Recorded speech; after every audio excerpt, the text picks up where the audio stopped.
Siyempre mga kamekaniko, pagka nga pala naka 5 speed yung RXT, di siyempre parang rider, hahap. Yan, yan, naka-neutral siya, neutral. Yan. 1 down, 4 up. Yan. So yan mga kamekaniko, data rin na nga pala tayo dito sa ating binibuild na RXT 135. Yan. Dumating nga pala ngayong araw mga kamekaniko yung hydro dip na tapalodo ng barako, yung nakakabit dito sa RXT natin. Yan, hydro dip ng may-ari. Tapos meron din nga palang kasamang mga kamekaniko yan na swing arm na TRC. Yan. Pakita ko sa inyo yung looks nung binili ng may-ari. Yan. Baba ko lang to. Sa natin mga kamekaniko. Ito naman yung ikakabit natin ngayon. Yung kanyang TRC swing arm. Yan, napakaganda.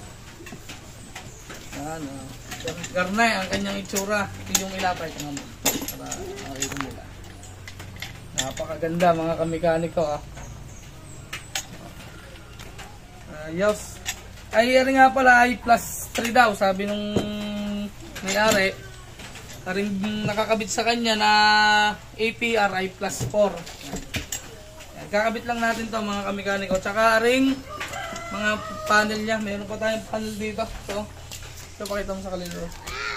Ito yung mga pyesa sa likod. Yan, mga tail light. Tapos bumili din siya ng CNC na ganito. Second hand lang mga kamekaniko. Pero mahal daw to sabi niya. Tsaka planch hub yan. Kakabit natin to. Yan, samahan nyo ako mga kamekaniko kung ano magiging tindig ulit nito. Straight TRC na tayo. Yan, dito sa kanyang swing arm yan. Kapalitan natin to kasi tagas-tama na rin. Tapos yung mga ano niya, pangit. Yan. Kaya log pa yan. Kaya yan, papalitan natin ngayong araw mga kamekaniko. Tingnan natin kung ano magiging tindig. Pag nakakabit na rin yung tapaludo. Yan, yung tapaludong yan. Kabit na rin natin yan. Napakaganda. Napakaganda na rin mga kamekaniko. Hindi ko lang natanong kung magkano bilhin eh. Yan dito. TRC. Yan. Napakaganda. Yan, kabit na natin mga kamekaniko. Let's go.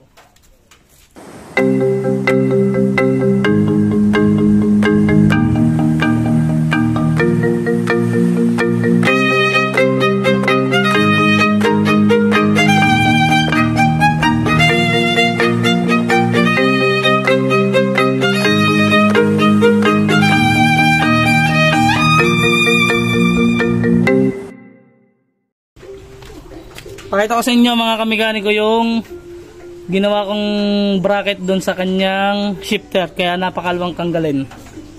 Pakita ko sa inyo. Ayan ganda meron siyang tubo na solid, hindi siya tubo pala, solid talaga na bakal na bilog. Tapos nilagyan ko ng thread. Yan yung itsura niya Yan, magkabila, kaya napakalawang tanggalin.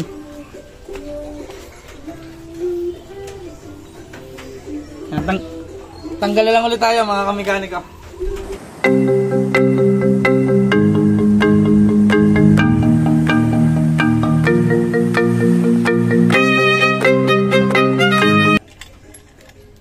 Good news mga kamekaniko, hindi na tayo ano ng bushing o magpapalit. Pwede na to.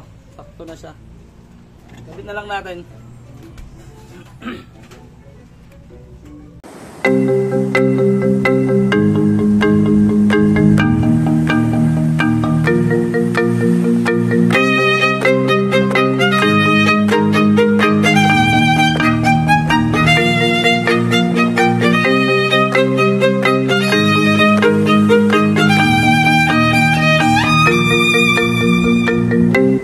Mga kamekaniko, nagkaroon tayo ng konting problema dito sa kanyang lagay ng sprocket o planch hub.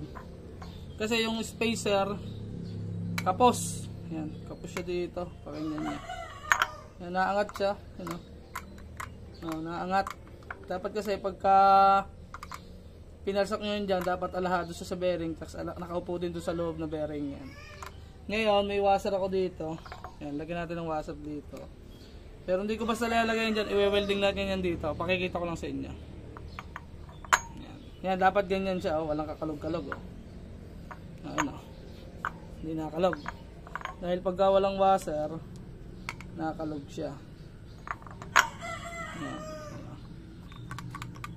Dinig nyo ba? Yan. Ngayon, i-welding natin tong washer dito. Yan. Para nakaganyan siya. Kasi alangan nating pabayaan kapos kasi laging masisira yung bearing, mga kamekaniko. Laging yung tatandaan, hindi lang tayo basta magkakabit. Kailangan matibay din yung ating ginagawa. Kasi pag hindi natin nilagyan ng spacer, yan, o hindi natin nilagyan ng washer at pinabayaan natin kapos yung spacer, madudurog to siguro mga 1 linggo, 2 araw. Pag ginamit o ni-rolling, yan, masisira agad to. Yung, samahan nyo ako, welding lang natin to. So yan mga kamekaniko, ganito na itsura nya. Ayan. Ganito na siya. Alright, napakaganda. Ayan, kabit na lang natin yung gulong para makita nya. Yan, ito yung mga spacer o bushing na ikinabit natin. Yan, nagputo lang tayo ng aluminum na kulay pula. Tapos yung hub and mile na pinutol din natin. Yan yung clearance, oh. Sentro naman siya mga kamekaniko. Okay naman. Yan, napag-isipan naman natin kung paano natin mailalagay itong kanyang rod papunta doon sa dulo. Kasi kapos mga kamekaniko. Kapos siya. Siguro magduduktong tayo ng stainless dito para umabot doon. Mahihirapan pa tayo dito. Pero kabit muna natin yung mga shifter. Shifter muna ikabit natin, mga kamekaniko. Ito na yung fitment nya. Alright. Mga kamekaniko, natapos na natin ikabit yung TRC na swing arm. Yan. Hindi ko na napakita sa inyo yung buong detalye. Kaya yung ipinakita ko lang sa inyo yung mga konting conversion. Tsaka ito, meron lang naman naging konting problema dito sa kinonvert natin na shifter dati. Yan, konting-konti lang naman, nagtabas lang tayo ng konti dito. Yan. Ikabit na natin yung mga flange hub, mga kamekaniko. Yan, oh.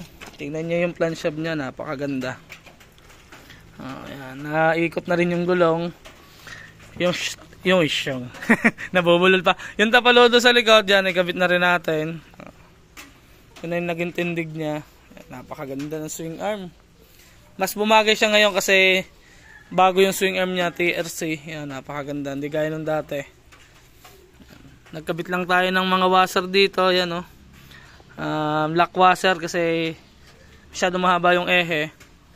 Kasi to, yan, nilagyan natin ng mga Loctite to. Kasi in case na hindi siya lumuag, tingnan naman yung clearance. Oh. Tingnan yung clearance mga kamekaniko ng kanyang adhena. Kasi nakikita ko dun sa kalimitang naggagawa ng ganito. Pag nakaluag to, sira yung swing arm. Kaya ang ginawa natin, nilagyan natin ng Loctite. Ayan, may Loctite tayo, nilagyan natin yan. Hindi ko lang napakita sa video. Dito naman tayo sa kabilang side.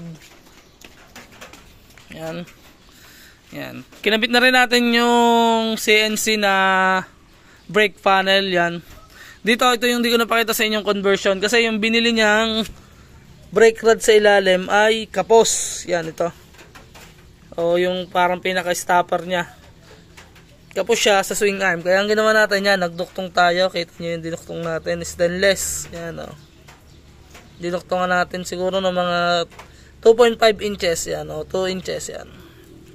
Kasi sa ilalim. Yan. Tapos yung binila niya na Noy na brake rod. Ito yung brake rod.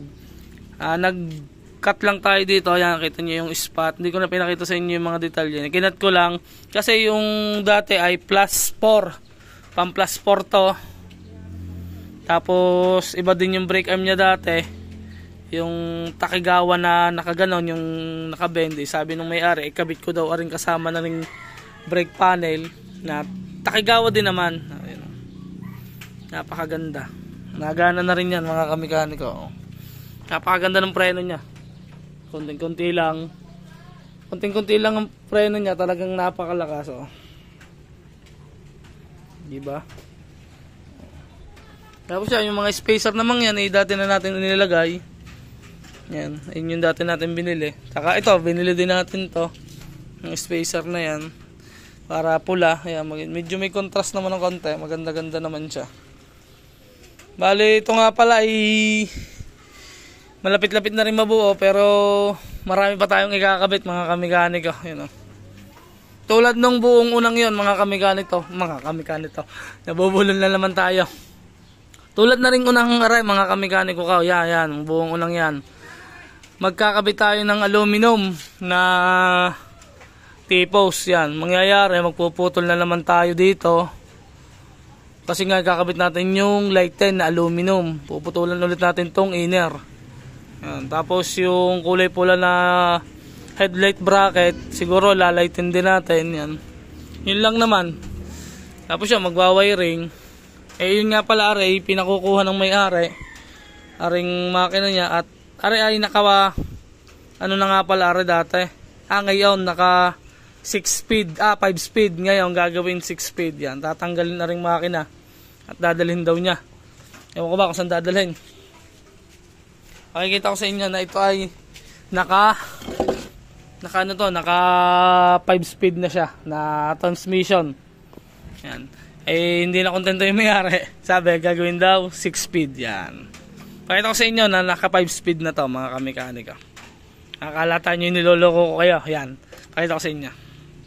Siyempre mga kamekanika, pagka nga pala naka 5 speed yung RXT, di siyempre, parang rider. Hahap. Yan. Yan, naka-neutral siya. Neutral. Yan. 1 down, 4 up. Yan. Primera, naka-primera na. Tapos segunda, pataas naman. Segunda, tercera, kwarta, quinta. Quinta na. 'Di ba?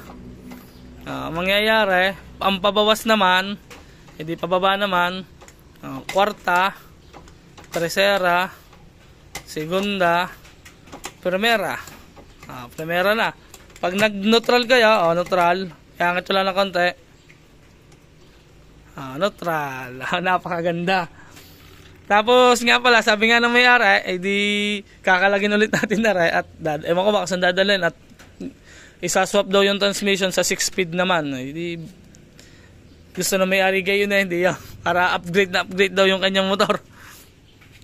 Ayan, ito na yung swing arm na kinabit natin.